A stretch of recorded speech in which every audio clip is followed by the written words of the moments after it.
Mama, and I'm here today to do a book review on one of this month's Mothbox choices, and that book is The Handsworth Times by Sharon Duggal, or it might be Duggal, I'm not sure. So this Mothbox was delivered to me, I think it was last week or the week before, and because I'm working full time, I get it delivered to my mum's house, so I didn't get it on the day that it was released. However, I started to get notifications pop up on YouTube as some of the other channels that I follow started releasing unboxing videos. So I know Eleanor over at Eleanor Read Books did one, and Olivia Pope did another, and I tried really, really hard not to watch the videos so I could wait for my own box. But, you know, I am that girl who picks at the paper on Christmas presents as they sit under the tree, and I couldn't help myself. So I did watch a couple of the videos. And as this book sort of emerged from people's boxes, I couldn't help myself. I did like an involuntary squeal. The reason for that, for the uninitiated, is that Handsworth is a district in Birmingham, and as you might be able to tell from my dulcet tones, I am a brummie, and brummies get excited when we see things set in Birmingham. Probably in a way that people from London don't, because, you know, you're surrounded by it. So, yeah, Birmingham feels kind of woefully underrepresented in culture generally, especially in terms of literature or films and TV, art, music. I think with the films and TV, it might be something to do with our accents not very popular, I don't know. But, you know, Birmingham is the second city of England, even though everybody thinks it's Manchester. So I was really, really chuffed to see this, and I couldn't wait to read it. I picked it up straight away. So this book is set in 1981 in the area of Handsworth, which at the time was undergoing some civil unrest, and there were a spate of riots. Now in 1981, I wasn't living in Handsworth. I've never lived in Handsworth, but I was living in an area just a few miles east, also an inner city area that had some similar issues. There were no riots where I lived, and I certainly don't remember any violence. But in terms of the daily interactions between people from very diverse ethnic backgrounds, I had a very, very happy childhood, and I remember playing out with children from all sorts of different families. You know, I've been taught to count up to 10 in Urdu, plates of delicious food being delivered to the door by neighbours when they were celebrating festivals that were different to our own. An idyllic childhood in many ways, but there's some of the interactions here between the neighbours that I kind of recognise. I'm from an Irish background, and there's an Irish character in here who's friends with Usher the mum, and she reminds me a lot of some of my relatives. So yeah, it was a nice familiar read in some ways, but nice is definitely the wrong word for this book. And I had a bit of a troubled experience with it, which I'm looking forward to talking about. So it tells the story of the Argowall family, mum, dad and five children in the beginning. So it opens with the Handsworth riots and the family did before a tragedy, and it's very much how they put their lives together in the year following that tragedy. We get the story arcs of all the characters here, but it definitely focuses on some more than others. One thing I noticed straight away, the female characters are much stronger than the male characters, even though Mukesh is the character talked about on the back, and the story opens with Mukesh.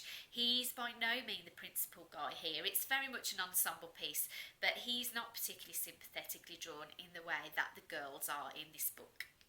So my main problem with it was evident. In fact, my only problem with it, I really enjoyed this book, became evident really early on, and I think it was just something that I latched onto, and it was the dialogue. Okay, the dialogue didn't seem very real to me.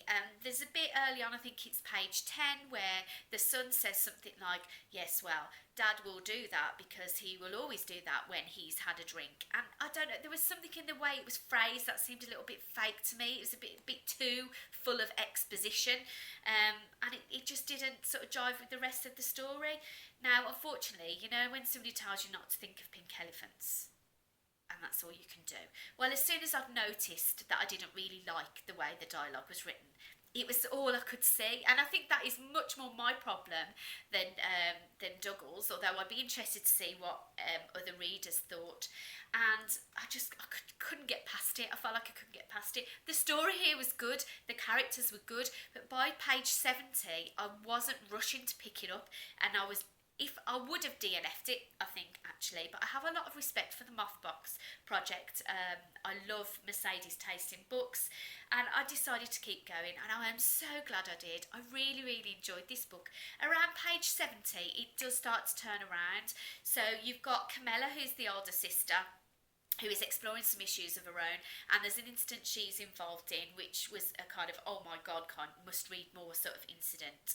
And then it's Anila, the other daughter, who we perhaps see more of her story. Her story really starts to pick up here as she becomes more politically active. I love these girls, I loved these characters. Anila in particular, her story arc was fascinating, and it is, you know, there's a lot of issues here, there's a lot of social issues here, but she weaves them into the characters' lives in a real kind of believable and engaging way, which wasn't reflected in the dialogue, which I'll stop going on about now. So it definitely picked up for me, and I would recommend this book, I really would. But I don't know if that's because I've got a local interest more than it was generally a very, very good book. I gave it 3 stars, but the Goodreads system just isn't intricate enough to really explain how I feel. I think if it wasn't for my issue with the dialogue, which I do think was my issue, rather than the writer's issue, if that makes sense, it would have been edging towards 4-star territory. It's a real warm book. There's some really funny pieces in here. There's a scene with Mukesh. I don't want to spoil it. I don't really want to put spoilers in, but there's an incident where he's in his underpants, which, you know, I was laughing out loud. And the relationship, particularly between Usha the mum and Brenda the Irish neighbour, had just that ring of authenticity about it. You know, I'm guessing that Sharon Duggal, she must be from Handsworth. You couldn't write this story. There's a lot of local knowledge here, and she knows these people. I really felt that. So yeah, I would recommend it, and I would read more of her works. And I would like to give her another chance with the dialogue. So we'll see. I'd be really interested to see what anybody else thought of this. I know it's on lots of people's TBRs. We've got lots of Mothbox fans over at BookTube, but I don't know if anybody else has read it yet. So please, please, please, if you do a review or you've got any comments, let me know down below. As always, I really, really like to watch other people's videos.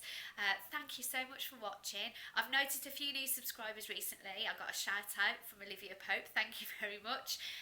I'll be back soon with my wrap up, this included, on some of those books behind me, if you can see them there. Thank you very much for watching, and I'll see you next time. Bye.